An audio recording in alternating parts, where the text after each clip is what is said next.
Hi, welcome back to Educator.com. This is the lesson on the urban environment. All right, some city facts for you. Point of views have changed on cities greatly, especially since the 60s and 70s. With the rise of the environmental movement around that time, in general, it could have been summed up as people thinking cities are bad and rural areas, they're good. Especially just saying nature in general is good. The problem with that is, of course, when you make that generalization, you forget that cities, they're a part of nature. So just declaring them bad because of certain problems is short-sighted. Yes, especially in through part of the 60s and 70s, there were a lot of cities that had drastic problems with pollution, especially in Los Angeles. I heard that the pollution problem and the smog in Los Angeles was at its peak in part of the 70s decade. But because of different environmental regulations that have come into play at the city level, county level, state level, it's gotten better. So that point of view that just cities are bad and nature is good, we move beyond that. Part of the point of this particular lesson is that cities are a part of nature, and we have to do what we can to limit the problems and negative effects on the surrounding areas. In 1950, fewer than 1/3 of people worldwide lived in cities and towns. That's incredible when you consider that more than 2/3 of people were in what we would consider rural areas. Today, it's almost half of the global population living in cities and towns, which is impressive when you consider that a lot of the undeveloped countries have relatively few people living in cities. But worldwide, yeah, close to 50%. And in a few years, we will definitely surpass that 50% mark. The estimate is that by 2030, it'll be nearly 2/3 of people, 60-something%, living in cities and major towns. In the US, 75% of people are in urban areas and 25% are in rural ones. However, some cities have a net loss recently, in more recent years. For instance, New York, Los Angeles, Chicago, and the San Francisco-Oakland area in recent years have averaged a net loss of 60,000 people a year, or slightly more than 60,000 people a year, which is interesting that people are leaving cities. But in general, nationwide and worldwide, we're seeing more of a net influx into cities. In 2002, 30 areas worldwide were megacities. Megacities meaning more than 8 million people in a zone, in a city region. Now, a decade later, we're looking at probably closer to 40 areas, I would estimate. The reason why this is 2002 is with the textbook I was using for these particular lessons, that was the last known data.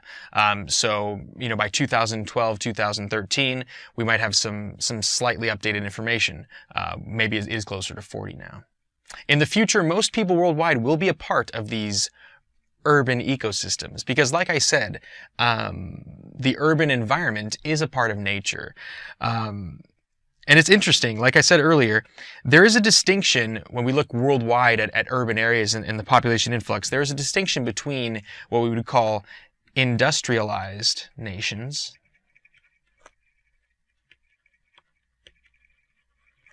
versus developing. I'm just going to write dev.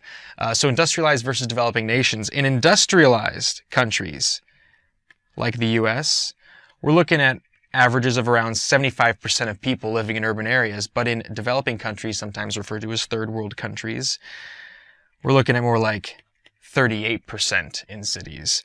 And the economics of the situation have a lot to do with that, but it's interesting to see that difference.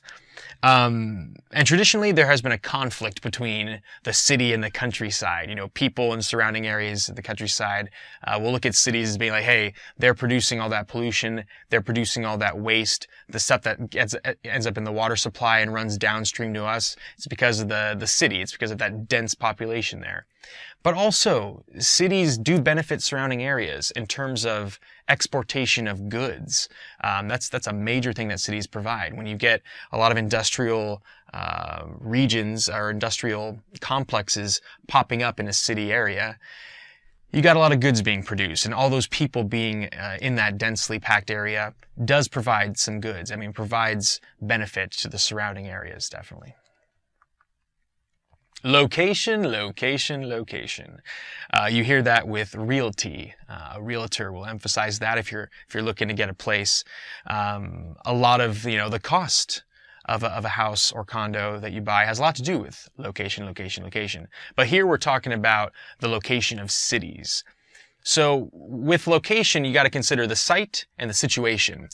So the site is a sum of the environmental characteristics of the area in terms of the geology, in terms of like, hey, is it on a waterway? Things like that. That's the site. So the situation is a little bit different. It's placement with respect to other areas. So when you consider transportation to surrounding areas, is there an ease of doing that? Are we going to be able to get things by rail or by boat to areas? And of course now with planes, you can put an airport anywhere where you have flat land. Almost. But of course the soil has a lot to do with that too. But nonetheless, situation is important to consider. Things to consider with site and situation: the geographic, topographic, and hydrologic factors. All these very important, and many of these words came up in previous lessons in this course. The rock base. What kind of rock are we sitting on?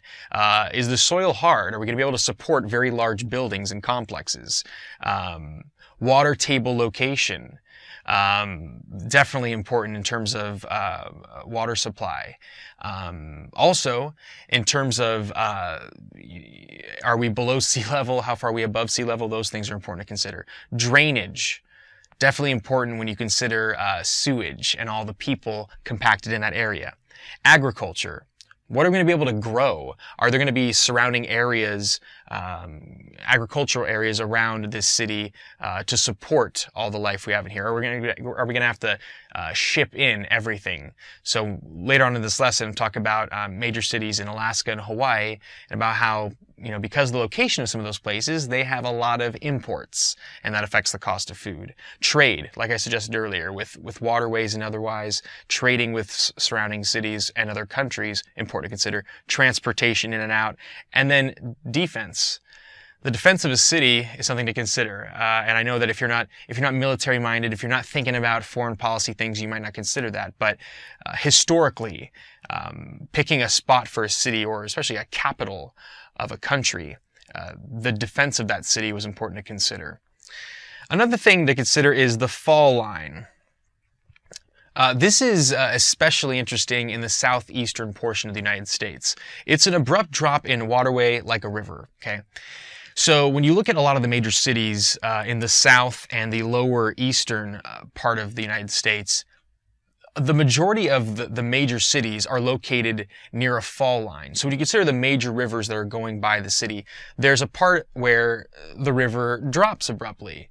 And related to that, you're going to have waterfall, occurrences, not like major drops, but like gradual drops at least, that you could use to power cities. So water wheels and otherwise, that's an important energy source. So that makes sense that the city would get benefit from being near there. And also you're going from a harder, erosion-resistant rock down to more of the sedimentary rock, the softer rocks after that fall line. So that also affects the ability to make a city work for you.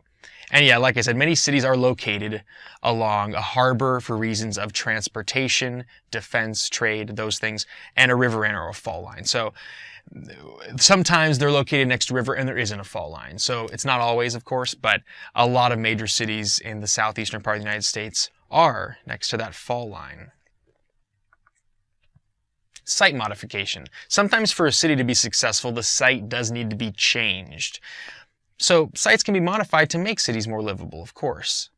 But sometimes modifications have negative consequences, such as in New Orleans. So when the city popped up a long time ago, hundreds of years ago, and a lot of it had to do with the Louisiana Purchase in terms of New Orleans being a successful United States city as a part of Louisiana. But originally the French Quarter was, the scene. I mean, that was the busy part, that's where the majority of people lived, and it was above sea level. But as the city has expanded, as more and more people have moved into New Orleans, and it has grown over time, with more and more people, you have a lot of houses, businesses spreading out from the French Quarter into areas that are definitely below sea level. And so the levees were produced or made to stop potential flooding in those areas. And of course, we know what happened with Hurricane Katrina, and it ended up being a huge disaster, where something like 80-something% of people evacuated out of there. So there have been tens of thousands of homes in New Orleans that have been declared unlivable, and a lot of them have been torn down. Some of them still remain, and so it is a work in progress still. But clearly, with New Orleans, the situation there is good. The site is not. So what I mean by situation being good, in terms of, trade, being next to the Gulf of Mexico, being at the mouth of the Mississippi River, those are good things. But the site, the fact that a lot of the city is literally below sea level, is a problem. Also, in Bruges, Belgium, the harbor that once provided a lot of trade potential with Bruges and surrounding areas, and this is going back to the 13th century, there were good things about modifying that site and making the harbor work, but eventually it silted in and resulted in a situation where there was a receding of the water and more land that kept parts of the city away from the waterway. And they didn't have dredging technology when this happened, so when you dredge, you're using big machines to dig up excess land and move it away. So the dredging technology wasn't what it needed to be, and so Bruges had a lot of potential in terms of trade with surrounding areas in Europe. But it's one of those things. What could have been? Maybe if the harbor didn't get silted in, Bruges would have been a more important economic influence on the rest of Europe. But definitely this problem with the harbor over time resulted in a decline in their economic influence over Europe. So site modifications, good intentions, it doesn't always work out in the long run. Here's an environmental history of cities in terms of how they developed over time, over human civilization, to what they are now. So stage one, the rise of cities, we got to go back to the rise of agriculture. So that led to a rise of cities. The fact that you can produce a lot of food in one area where everybody can gather and benefit from the food in that area. And so, yeah, you had situations where, okay, this region has a more densely populated, human population than the surrounding rural areas. And so the idea of the city comes into play as this trade mecca or trade center. And you know what? Initially, when cities weren't so big, the waste of urban areas benefited the rural neighbors. So the farmers in the surrounding areas, especially if they're, downstream or down in elevation, they benefited by, some of that runoff and waste coming from the urban area, in a sense where it fertilized their crops. So that was a good thing. But once we get to the point where the population density is so much higher that there's a lot of excess waste, not so good. And of course, pollution comes into play eventually. Stage two, the urban center. So this is getting to the point where we're looking at, like the Roman Empire and ancient China, where you have a lot more people ending up in cities. And part of that came into play because better transportation. You can move goods farther. And that makes sense in terms of making a city much larger and supplying goods to that city from afar. A good example is, with the Roman Empire, when they first, popped up early on, before they, took over the majority of Europe and parts of North Africa, etc. Early on, the Roman Empire, they would get their goods from just surrounding areas, like, the wood and foods and all those things. They came from just, Rome, surrounding areas around the Roman Empire. But as it expands, you start seeing Africa and the Near East providing a lot of goods, and that's because of improvements in transportation, and that makes the city able to grow and grow and grow over time. Now at this point, this is a long time ago, you still have less than 1 million people in these major cities worldwide. I mean, we're talking like, 900,000 oftentimes, but you're not seeing mega cities during stage 2. Oh, and also the size limitation of how big cities got back then, a lot of it had to do with people's ability to walk to and from work. The average person wouldn't have been able to afford, a chariot. And I don't know what the laws were like in terms of riding chariots through the streets of Rome back then, but the size of the city was certainly limited by how far somebody could walk to and from work from their home. With stage 3, we get to the industrial metropolis, and the key term is industrial here because the Industrial Revolution definitely benefited this time period, where because of further improvements in transportation, with trains, steam engines, just being able to move things much farther, move goods much farther. You have cities popping up in areas where you couldn't have cities before because the difficulty of transporting things to and from that area was just too much. And that also leads to better medication, better health care in these urban areas, and better sanitation. And of course, early on, in the Industrial Revolution up until the early 1900s, you had cases where there were huge sanitation problems.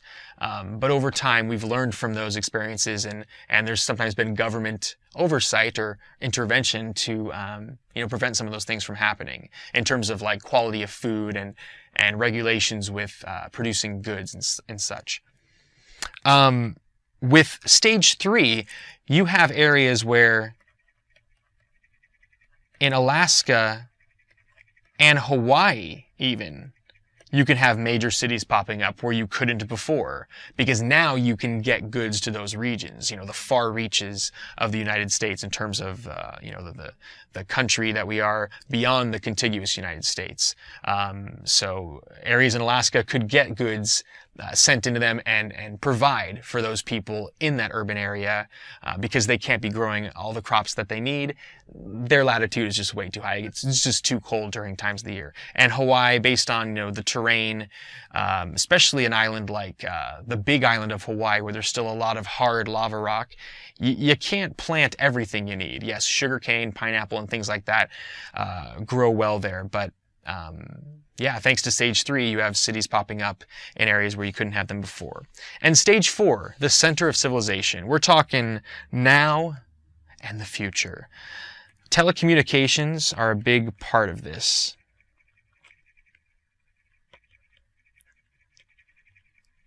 So our ability to communicate with each other over vast distances in an instant like that, sending files and information at a moment's notice, that's a big deal. And now we're looking at a situation where in the future, we don't have to have as many people crowded together in cities, because you can actually work for a company in a city, but be at home outside of the city and still be benefiting the company and sharing information with each other over long distances. And of course, there are exceptions, with manual labor and such. But the telecommunications boom, and in a sense, the communications renaissance that we've experienced has provided a situation where maybe in the future, cities can reduce their pollution. They can reduce their negative impacts on the surrounding environment because, like I said, you don't need quite as many people living in close quarters, potentially. So yeah, maybe we're looking at cities becoming even more pleasant in the future. And if you're wondering what this picture is, this is London a long time ago, probably during the stage 3 time. Planning and the environment. All right, so city planning is a formal, conscious planning for new cities in modern society. And this isn't a new practice, even though we're talking about new cities when you actually plan it out. But this has been in existence since, the Renaissance, since the 1400s. Defense and beauty are some major themes. I mentioned defense earlier in this lesson. The location of a city in terms of being able to defend the surrounding area and defend your country from naval attacks, etc. That's important. not just naval attacks, because not every city is on a waterway, but beauty is another major theme. You want a city to look pleasant. People are going to be more likely to want to live there, and they'll be happier. It does have a positive impact on your psychology and point of view when there's a pleasantness, when there are aesthetics and things you can look at and appreciate. A good example is Washington, D.C. So Washington, the District of Columbia, not the state of Washington, of course.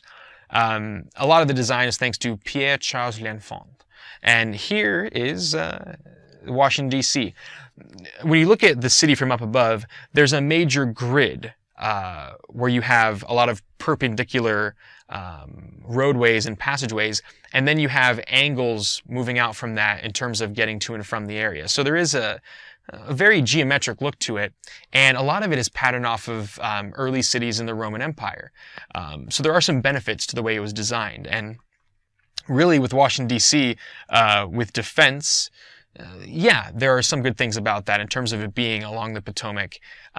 However, it's not ideal. In terms of it being an ideal site, I wouldn't say that, because there's still, in the past and still now, there's a lot of reliance on Baltimore, a nearby coastal town of Maryland. Town's an understatement. It definitely is a city center. It's a huge metropolis. But Baltimore still has a lot of trade going to and from it. Washington, D.C., especially when they first started building it, was very swampy, and it wasn't as good of a harbor compared to something like Baltimore. So not the ideal site, but it worked out in terms of being a good area for defense. It was right along the middle of the 13 colonies that first existed in the United States. It was kind of in the geographic center of that, and certainly it is a beautiful city. I'm actually going on a field trip with some students later this month to Washington, D.C. City parks. City parks make cities more pleasant, and it's taking into account design with nature.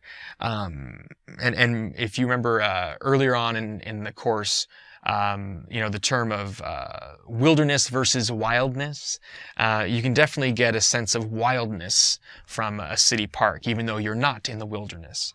So Central Park in Manhattan, designed and a lot of it coordinated by Frederick Law Olmsted. So Mr. Olmsted did some interesting things. And if you go there today, it's still like this. There are roads that traverse or go through Central Park, but when you're in the majority of the park area, it doesn't seem to bug you. There'll be cars and major traffic going through, but it's spread out to the point where it's not an eyesore, and you can really enjoy yourself and feel that sense of wildness, even though you have cross traffic. And that's a good thing for the city. If there was no cross traffic along Central Park, you would presumably get much more congestion along the sides of the park. So it's nice that people can cross through on bike, by foot, by car, etc.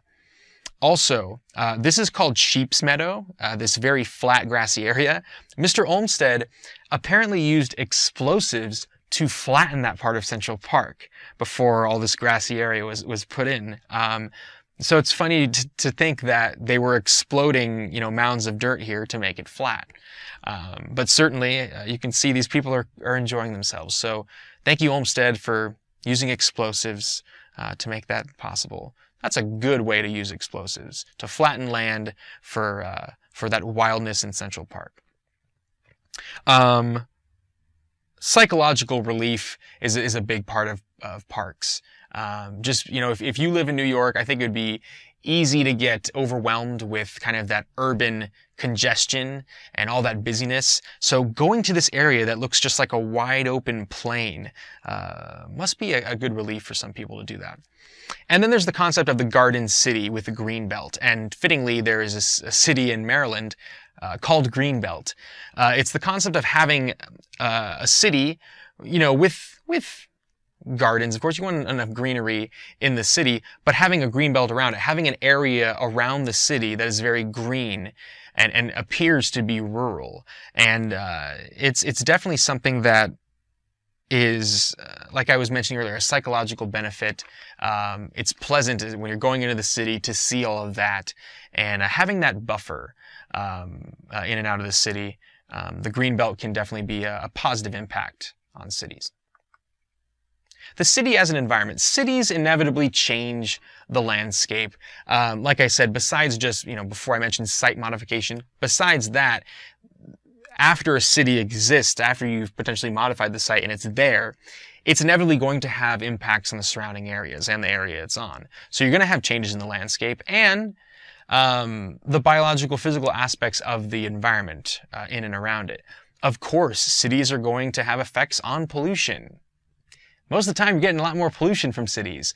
Now, as we go through the next several decades, the hope is that cities will be better about capping emissions, finding alternative energy sources, renewable energy sources where you don't get as much pollution. But having industry and that dense population, having cars and other forms of transportation emitting those gases, you're going to have more pollution. Of course, it affects the water supply. The demand for water in a city is huge because of all those people. Production of all kinds of goods requires water, whatever you're making. So yeah, having a river go through a city or by a city or some other waterway, damming up that area is usually going to be required for the city next to it to be successful. And so yeah, you're going to have effects on the water supply. And of course, there are impacts on climate. It's not always true, but generally when you look at a downtown urban area and the surrounding areas around it, oftentimes the downtown most urban part is the hottest region. And there's a lot of reasons for that. There are various features of buildings that end up absorbing more heat. The pollution in the area makes it so that you do get a lot of heat trapped in. Sometimes with winds moving through, those buildings are blocking the winds, so it just feels hotter because you don't get as much air blown by you. So those are some of the factors that affect the climate around the area. There's always like an energy budget when it comes to a city. And we're talking about exchange with the environment. And here are some examples. Absorption and reflection of solar energy. Various features of a city are going to have absorption of solar energy or reflection. Absorption of solar energy is going to happen more with those darker colors.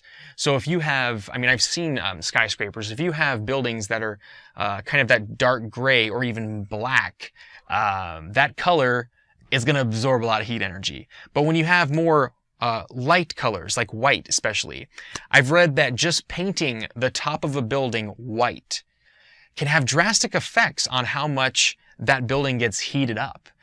So some cities are doing that, and also some cities are putting greenery on the top of a building, having just a whole bunch of plants on the roof. And I've seen it happening more and more in the United States where cities are doing this, and it's a very new kind of green idea. Pun intended, green idea. But it definitely cools down the building where you don't have to crank the AC quite as much. Evaporation of water. Certainly, there's a lot of water use that happens with a city. And so whatever reservoir of water you have, you're going to have a lot of evaporation of water taking place. There's a lot of water use, in terms of, I see this all the time in downtown Los Angeles, like using a lot of water to squirt down sidewalks or alleyways or driveways. A lot of water ends up evaporating out of cities. Conduction of air, winds, transport of fuels, convection of water. All of these concepts have to do with the energy needs and demands of a city, and it ends up having an impact on the surrounding environment. Some other topics to talk about. Climate effects. So I mentioned about, climate being changed. Definitely with all the particulate matter. I'm going to write just PM. This came up in an earlier lesson with air pollution. Particulate matter, whether we're talking about cars, planes, trains, factories. The particulate matter ends up making less light, a little bit less light from the sun come down into cities, but also at the same time, cities are like little heat islands because of, burning of fossil fuels and all that particulate matter and pollution trapping heat energy in. And you inevitably get solar collection, like I mentioned earlier, with the colors in a downtown area or in an urban area. You get a lot of heat being absorbed. So it is like a little solar collector. Speaking of solar energy, this came up earlier in the course, passive versus active. Now, the active solar energy in terms of like actually having solar panels, absorb solar energy and producing electricity, that's an important thing. And more urban areas are installing solar energy panels. That's great. But you can also take advantage of passive solar energy in terms of changing how you plant trees and how you build buildings with respect to each other to make it just a greener situation where you don't have to use the AC or crank the heat in the winter and have that larger carbon footprint. A good example, and this was briefly mentioned earlier in the course, planting certain trees on the side of a building can actually make it where during the summer months, a lot of the heat is blocked from hitting your building because of those trees. And in the winter months, if it's deciduous trees where they lose their leaves, then the leaves are not blocking the heat energy in the winter, and the heat from the sun can actually go through the trees because the leaves are no longer there and hit the side of the building and provide a little bit of heat for you so you don't have to crank the heat quite as much. So those are some examples of using solar energy to your benefit in an urban area. With water and soils, there is a lot of runoff to sewers because of all the people that live in a city. And we're talking, flushing toilets, we're talking showers, we're talking, sinks, we're talking everything, using hoses. There's a lot of runoff into sewers.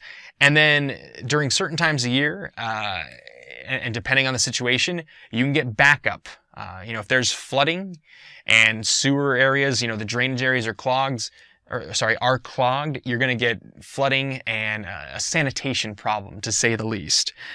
So major flooding has happened in a lot of different cities, and that's something they have to consider. And then, of course, pollution. Pollution's been mentioned a lot in this course. Pollution is something that, we don't want to continue to spew into the atmosphere, and there are negative consequences when it's, out of control. So here, if you're wondering what the heck is this is one example of having a green area in a city. And if you're wondering about the water use here, if they're wasting water, no. These little water fountains with this tiny little waterway here, they have a system where the water goes through this filter, ends up coming back up to use it all over again. So it is cycling through, so you're not just wasting water. So you can have this greenery in this area, and you can even have like minute little improvements in the climate, and of course in the psychological benefits by visiting that area. It's a little bit of that wildness in an urban area. Bringing nature to the city. Let's bring more of that wildness to the non-wilderness. So New York City's High Line is a great example of the challenge of bringing nature to the city. An example of that, or more about this example. Back before the 1930s in New York City, there were a lot of these little rails or little trains, these cars that would move things throughout the city, like especially meat to the meat packing plants. Well, there were a lot of accidents. There were a lot of injuries and deaths from having all that traffic on the surface, on the streets. So they decided in the 1930s, let's build this high line where the trains, transporting these goods will be up above. Great. It lasted for about 50 years. In the 1980s, because of just changes with the situation, they didn't need those trains anymore. You had, plenty of other ways to get the meat where you needed to go. So no need for the trains anymore. So you got this in a sense, a high-rise, rail going through the city. I think it's a little over a mile long. And what do you do with it? It just sat there, okay? And you got a bunch of foliage, a bunch of plant life popping up all over it. And for a little while, they thought, you know what? We should tear it down. Let's get rid of it. But then a group of people came in and say, hey, instead of tearing it down, let's turn it into a park, into an area where people can go up there and walk along it and experience a little bit of that nature in the city, a little bit of that wildness. And there was a project where the human intervention was as minimal as it could be. They wanted to keep some of that wild foliage there. They didn't just take out all the plants that were growing there wild. In a sense, you could call them weeds. They left some of that there, and they just modified it enough to make it have that aesthetic beauty, but also retain some of that natural incidence of plant life that's there. And I did visit there last time I went to New York. I walked along the High Line, and it's pretty cool. I highly recommend checking it out. It's towards the west side of Manhattan, if you're ever out there. Specialized professions have resulted from this need to bring nature to the city, and I'm sure there were some specialists consulting and giving advice on this particular High Line project. And one example of these specialists, there's and I'm sure they're There are at least minors at certain schools. I don't know about full-on major degrees, but you can specialize in urban forestry, and a person who has that specialty could be called a tree warden. Interesting name. When it comes to rivers, in terms of bringing nature to the city, rivers are traditionally valued for transportation, just getting things out of the city, getting things to the city, and waste disposal, not necessarily for beauty or recreation. Now, the waste disposal thing, this is an interesting concept because with waste disposal, there was this old story, and it's one of those things that people have said for hundreds of years, that, oh yeah, rivers, they'll clean themselves every mile, or every 3 miles, depending on who said it. That thought may have been true when there was like one family or one tiny group of people every mile along a river. But when you have a major metropolis along a river with millions of people, that is definitely not true. So you get scenarios where the runoff creates a situation where all of that waste from the people is going into the river and creating a situation where it's dirty. You're going to kill a lot of the wildlife in the river. It's going to smell bad. It's not going to be pleasant. People aren't going to want to go to the riverfront if it's like that. So that's an example of it not being for, beauty or recreation. And I'm going to give you 2 examples of 2 cities with their rivers and how that can vary depending on what river and what city. So with Kansas City, Missouri, my dad's family's from there, and I've been there a couple times. The site of Kansas City, Missouri, you have the confluence or combining of the Missouri River with the Kansas River. And when you look at the sides of the river, the southern part, you have a lot of railroad area. And then the northern part of the river, you have part of the airport site there. So other than just this one little patch of area, there's not much ability of people in Kansas City to go to the riverfront and have this recreational activity be possible, or just go to the riverfront because, hey honey, night on the town, let's go to the riverfront because it's beautiful and we'll enjoy ourselves. But there's not as much opportunity for that in that part of Kansas City because there's all this other stuff going on, commerce and transportation. But when you look at New York City with the Hudson, now this came up in a previous lesson in this course, the Hudson River in the past has had major pollution problems with stuff ending up in that river and nasty stuff. And actually there was this project called Project Clearwater. And one of the people who helped out with that project is a folk singer by the name Pete Seeger. Pete Seeger passed away recently, but he had a lot to do with Clearwater. And today and in the future, you're going to have a much better situation. The Hudson River Cleanup Project has been successful and it will continue to be successful. So now you have a case where, other than just the commerce aspect and the transportation aspect, parts of the Hudson River are now places where people want to go. And that's great to also have that, beauty, the experience of aesthetic beauty and recreation there. With vegetation in cities, obviously you want to have as much vegetation as you can. We rely on plant life, plants rely on us with just something as simple as gas exchange. It provides more aesthetic beauty. It can cool areas. It can give you that psychological escape in a sense where it doesn't feel as much as a urban, man-made place when you have a lot of plant life. That's a good thing.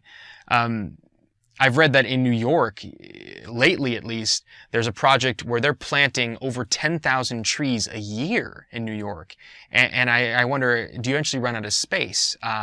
But potentially there are more and more places where, hey, that's another place where you can plant trees. Oh, that building is now not used anymore. We can clear off some of this land. We can buy some of this land, plant trees there, and we can turn this into a park, whatever it might be. So having more vegetation in cities certainly brings this feeling of wildness in nature. Urban wilds. What's meant here by urban wilds is the wild animals. So there's 4 categories in terms of the ability of a wild animal to exist in a city. Category 1, we're going to say, and this is colloquial, what I'm about to say, slang, they can't hang, meaning that animal may exist in the urban area because they were kind of forced to. The city sprawled out. The city had built itself up into the habitat of that animal, and it's in the city not by its will. It doesn't wish to be there. It's just there, and some animals just can't survive in an urban area. They get killed too quickly. They can't find food. They get caught by someone who works for animal control, whatever it might be. So that's the category. They just can't hang. 2, some animals, they tolerate it. They'd be more successful elsewhere. Certainly in a forest or prairie, they'd be more successful, but they're just barely getting by. Number 3, some animals are adapted. This one here, and I'll talk more about the Cooper's hawks in a sec. But adapted could mean that the relationship to us as a human society, it could be neutral, where it's like, we don't really care that they're there. I think some of the birds I see in Los Angeles, nobody really cares as much. It's like, there's a bird flying overhead, no big deal. There are some birds that some people do care about. I'll get to that with category 4. But also sometimes they'll have a beneficial effect. Some of these animals who are in category 3, they're adapted and they do provide a benefit. Maybe it's rodent control. Sometimes that could be it, where they're picking off pests and they're keeping the pest population under control. That certainly is a benefit to us. And then, as you may have guessed, number 4 is the pests, the ones that we don't want. 2 examples would be rodents, rats and mice, etc., and then the flying rodents that I call pigeons. Actually, they're called pigeons, and I call them flying rodents. So both rodents and pigeons, they've certainly gone beyond adapting. They are doing very well in terms of finding random stuff to eat and getting by and making lots of babies, and at the same time providing a lot of negatives from our point of view. So things to do. Well, you certainly can set up a scenario where instead of poisoning rodents or trying to, just poison pigeons, whatever people are trying to do to get rid of pigeons, or even crows also can be a pest to some people. But let's look at rodents. Some people say, well, let's provide rat poison here and there and everywhere. Well, the problem with that is it can become uncontrolled, where the poisons can impact more than you had foreseen. And so that's a way of trying to manage pests that's not recommendable. That's not the most natural way to go about doing it. Because pets can get poisoned, and I've seen that happen before in downtown Los Angeles, where a dog, being curious as dogs can be, ended up eating rat poison and dying. Also, it can get in the water supply. It can get in an area where you could have negative effects on humans as well. So poisons for rodents, not the way to go about doing it. How about this? How about instead of poisons, control where garbage is? So if you have a lot of garbage or rotting food sitting out, yeah, you're going to attract rodents and other pests. Limiting access of those rodents into buildings. So a lot of older buildings have situations where there are tiny cracks, little holes where they can move in and out, and that's how the rodents initially get in there. Newer buildings are built in ways where you can minimize that. Well, we can go into old buildings and try to patch up some of those holes, some of those areas where rodents can be found. So there are ways to go about doing it that are more environmentally responsible. This animal here, as I suggested earlier, is the Cooper's hawk. You can find them in Tucson, Arizona, and surrounding areas. This hawk has actually provided benefits for some people. Well, I wouldn't say too many benefits. I mean, perhaps they do pick off some rodents as part of their prey, but they really would fall into the category 3, that the Cooper's hawk in Tucson has definitely adapted to the area. And at the minimum, there is that neutral relationship where humans, we're okay with you, and the hawks get by in that area. So they have been successful. And yeah, we already talked about the animal pests, the rodents and pigeons and others. Another example of number 3 that I like is chimney swifts. Chimney swifts is a kind of bird that in the wild will find trees with hollowed out areas to make their nests, and they'll gather a bunch of materials for their nest, and they use their saliva to glue the nest to the inside of the tree. Well, you have scenarios now where in urban areas, in a square kilometer, you can have more chimneys, which is a place where chimney swifts will go, that's why they're called that, than hollow trees in an area outside the city. So you've created an environment in an urban area where the chimney swifts are like, hey, we're okay with this. And so they're definitely in that adapted category, and they're doing okay with their saliva glue. And now urban sprawl. This is a term that's been on the rise in the last few decades. As more and more people move into cities, demand for land and resources rises because of all those additional people, and this leads to urban sprawl. As cities grow, you need more and more goods. As that demand increases, it leads to destruction of natural areas and farmland.